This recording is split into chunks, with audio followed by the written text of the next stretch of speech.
Dans Question d'équilibre, je parle équilibre au service de la santé physique, émotionnelle et mentale. Le sujet du jour, pourquoi respirer est-il essentiel ?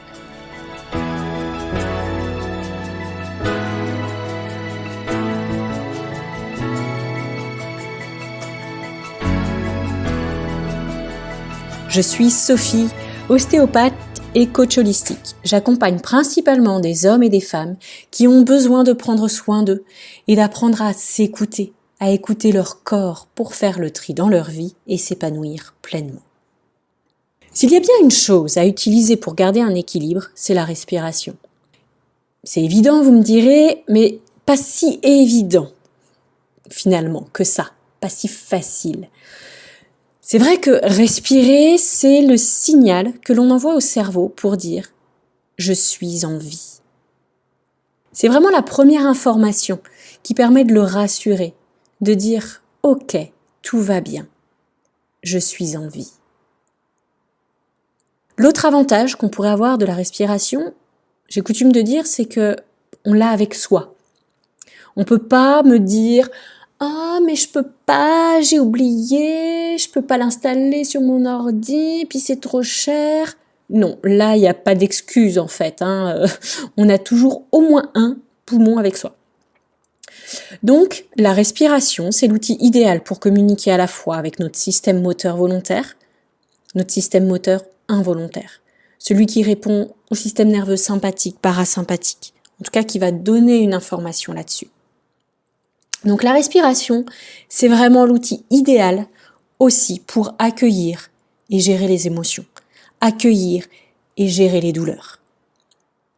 Grâce à la respiration, que l'on peut du coup adapter volontairement, on peut avoir accès à notre système interne que on ne pourrait pas gérer directement, comme le rythme cardiaque, la digestion et même nos ondes cérébrales. Donc la respiration, c'est ce point de connexion-là. Parce que, en revanche, on peut contrôler notre respiration. On peut se mettre à respirer très fort. On peut se mettre à respirer plus lentement. On peut décider de respirer par le bas du ventre, par les côtes moyennes, par les côtes hautes. On peut le faire. Et même si, pour le moment, vous allez peut-être me dire « ah ben non, moi je sais pas respirer », tout s'apprend. Vous avez cette capacité-là d'apprendre.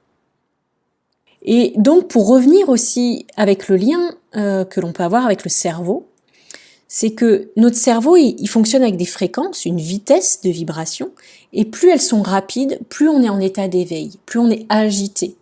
Et à l'inverse, plus elles sont lentes, plus nous sommes calmes, plus nous avons cette capacité à nous endormir. Et donc, ça va être hyper intéressant aussi de gérer la respiration pour pouvoir s'endormir. Bref, ça c'est un exemple. Mais donc, on va revenir sur les multiples avantages et des effets sur notre organisme, le fait de respirer. Donc déjà, ça permet de ventiler notre corps, c'est-à-dire on va absorber l'oxygène, on va rejeter du dioxyde de carbone. Donc ça, on va le faire au niveau du poumon, mais il va se faire exactement la même chose au niveau des cellules. C'est-à-dire que chaque cellule, chaque tissu va également absorber l'oxygène et redonner du dioxyde de carbone pour pouvoir ensuite être éliminé par le poumon. Cette respiration-là, elle permet aussi en fait d'éliminer les ions H+, à travers l'eau qu'on expire. Les ions H+, ce sont eux en fait qui sont en excès quand on va créer beaucoup d'acidité dans le corps. Donc plus on va les éliminer, mieux ce sera pour diminuer l'acidité du corps. Donc en fait, c'est une action basifiante pour nous. Et pour rappel, l'acidité, c'est elle qui va être responsable, entre autres, d'un vieillissement prématuré de nos cellules, de nos tissus. C'est elle aussi qui va être responsable d'un affaiblissement de nos défenses immunitaires. Donc honnêtement, vaut mieux être sur un système basifiant le plus possible pour être en bonne santé. Ensuite, l'effet mécanique de la respiration en lui-même, il va agir directement sur la digestion, sur la manière dont on va gérer notre diaphragme, mais aussi sur la manière, en fait, de fermer le sphincter entre l'œsophage et l'estomac. C'est aussi grâce au diaphragme et à toute la mobilité qu'on va avoir sur l'abdomen, qu'il va y avoir un effet de pompage sur tout le système digestif, sur tous nos organes de la digestion. C'est lui aussi qui va nous aider à mieux gérer notre périnée, notamment pour retenir nos envies de faire pipi, nos envies de faire caca, etc. Donc ça va être hyper intéressant aussi de travailler la respiration pour tout ça. Donc comme je vous disais tout à l'heure, c'est lui qui va nous aider aussi à accueillir une émotion, à accepter que l'émotion, c'est juste un message et qu'elle n'est pas là pour nous enquiquiner.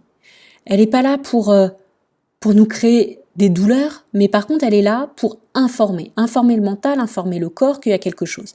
Et une émotion qui est bien gérée, c'est une émotion qui va durer en moyenne 30 secondes, 60 secondes grand maximum. Mais si on la bloque, si on la laisse pas circuler librement dans notre corps, là, elle peut durer des années. Et comme on dit, ce qui ne s'exprime pas s'imprime. Et c'est une réalité dingue. Tous les jours, je le vois au cabinet. Ensuite, ralentir la respiration, ça permet aussi, comme je vous disais tout à l'heure, de ralentir le rythme cardiaque.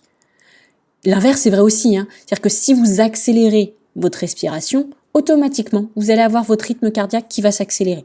Ça, vous pouvez faire le test, vous prenez votre pouls, vous respirez à fond comme un petit chien, là vous faites et vous allez voir, votre rythme cardiaque va s'accélérer. À l'inverse, si vous ralentissez votre respiration, le rythme cardiaque va ralentir derrière.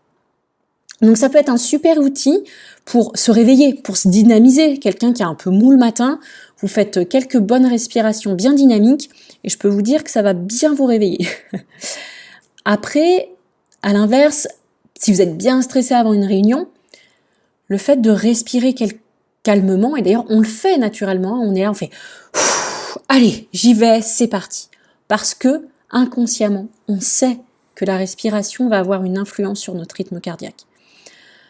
Grâce à la respiration et au contrôle de la respiration, on va également avoir un accès à différents niveaux de conscience.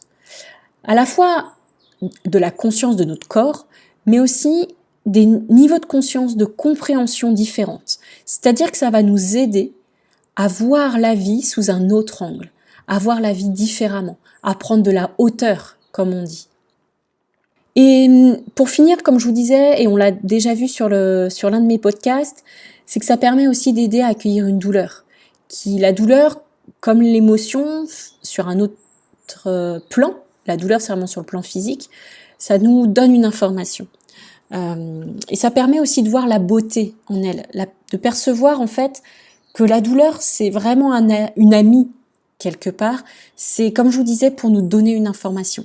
Clairement, si on n'avait pas la douleur quand on touche une flamme, on serait brûlé.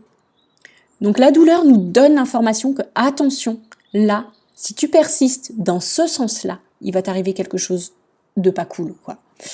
Donc la nier, c'est se nier soi-même et laisser la porte ouverte aux maladies. On va passer un petit peu aux choses sérieuses, comme je dis toujours, en tout cas à l'expérimentation.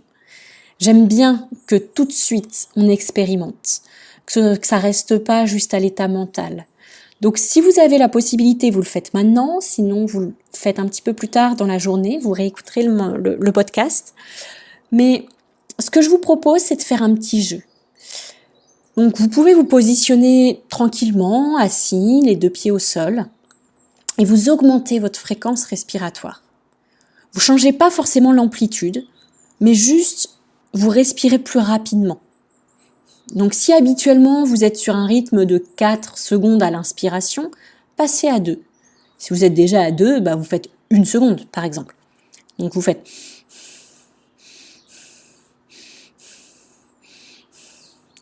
Et le jeu, c'est d'observer ce qui se passe sur les différents plans. C'est-à-dire déjà ce qui se passe physiquement. Est-ce que c'est plus facile? Est-ce que c'est plus difficile?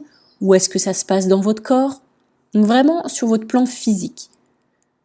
Ensuite, c'est d'observer ce qui se passe en vous au niveau des émotions.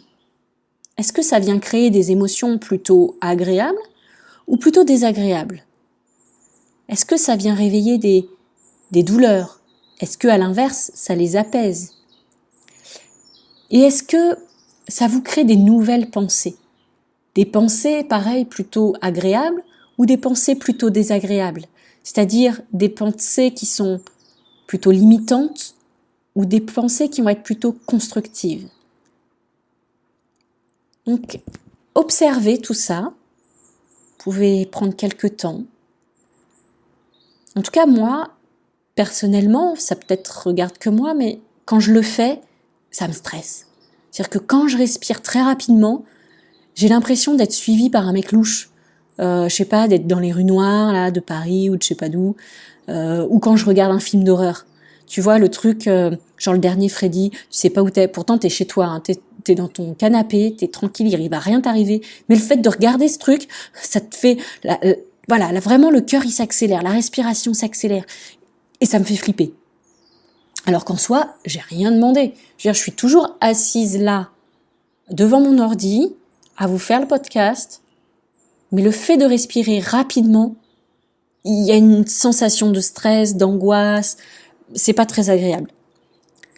À l'inverse, maintenant, vous allez ralentir la respiration. Vous pouvez doubler votre temps d'inspiration. Donc, comme tout à l'heure, si vous êtes à 4, vous essayez de passer à 8 ou en tout cas à 6 ou 7. Et si en temps normal vous êtes à 2, vous essayez de faire 4. Et on fait le même timing entre l'inspiration et l'expiration. 2, 3, 4, 5, 6 et l'expire. 1, 2, 3, 4, 5, 6. Je sais pas ce que vous en pensez, mais c'est beaucoup plus apaisant, non? Comme si la course était finie, comme si, ça y est, je suis arrivée à la maison, je peux me poser. Beaucoup plus apaisant, beaucoup plus relaxant, beaucoup plus détendant. Donc vous voyez, dans un cas comme dans l'autre, rien n'a changé autour de vous. C'est juste la façon de respirer. Donc à tout moment, vous pouvez changer votre façon de respirer, quoi qu'il arrive. Alors, je vous le conseille pas de faire une respiration type zen attitude alors que vous êtes en train de courir un marathon ou que vous avez besoin de rattraper votre bus. Ça servira à rien, hein, on est d'accord. Il y a une nécessité à un moment donné d'avoir une augmentation du rythme cardiaque et du rythme respiratoire. Mais quand en soi, rien ne change autour de vous, que vous êtes en sécurité physique, que vous êtes en sécurité même émotionnelle quelque part, ou honnêtement, une réunion, même si elle se passe mal, c'est pas la fin du monde, le monde va pas s'écrouler autour de vous.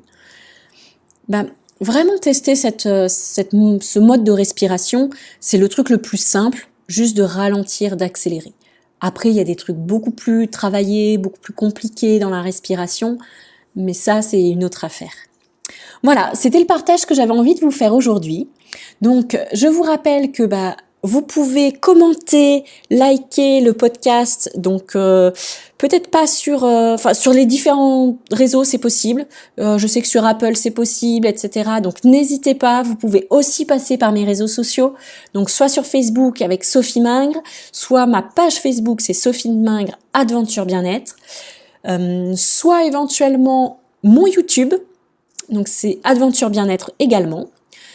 Sinon, vous pouvez m'envoyer un petit mail.